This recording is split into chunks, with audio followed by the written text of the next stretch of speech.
वज़ीर-ए-आज़म नरेंद्र मोदी के हवाले से तो पीएम नरेंद्र मोदी इंडोनेशिया की राजधानी जकार्ता पहुंच गए हैं। यहां पीएम हिंद आसियान समिट में हिस्सा लेने के लिए जकार्ता पहुंचे हैं। हिंदुस्तानी वक्त के मुताबिक रात 3 बजे पीएम मोदी जकार्ता पहुंचे हैं और साथ ही साथ एयरपोर्ट पर पीएम मोदी का रिवायती तरीके से शानदार इस्तकबाल किया गया। एयरपोर्ट पर पीएम मोदी के इस्तकबाल के लिए इंडोनेशिया के कलाकारों ने रिवायती रस्क भी पेश किया। तस्वीर आप देख सकते हैं। एयरपोर्ट से PM Modi hotel ridge Carlton भी पहुंचे। होटल पर बड़ी तादाद में हिंदुस्तानी समाज के लोगों ने उनका शानदार इस्तकबाल किया। वज़ीर-ए-आज़म मोदी को देखकर मुहाजिर हिंदुस्तानी जोश में आ गए और हिंदुस्तान जिंदाबाद के नारे भी उन्होंने लगाए। पीएम मोदी के इस्तकबाल के लिए बड़े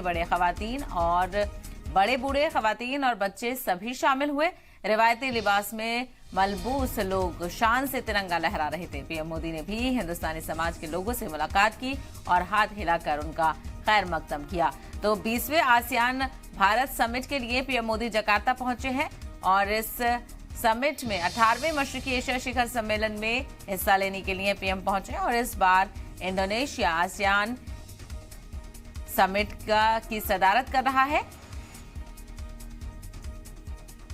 वहीं G20 समिट को देखते हुए वज़ीर-ए-आज़म नरेंद्र मोदी ने ये दौरा काफी छोटा रखा है और आपको बताते चलें कि पीएम मोदी सिर्फ 9 घंटे ही इंडोनेशिया में रहेंगे। रात 3 बजे वो हिंदुस्तानी वक्त के मुताबिक पहुंचे हैं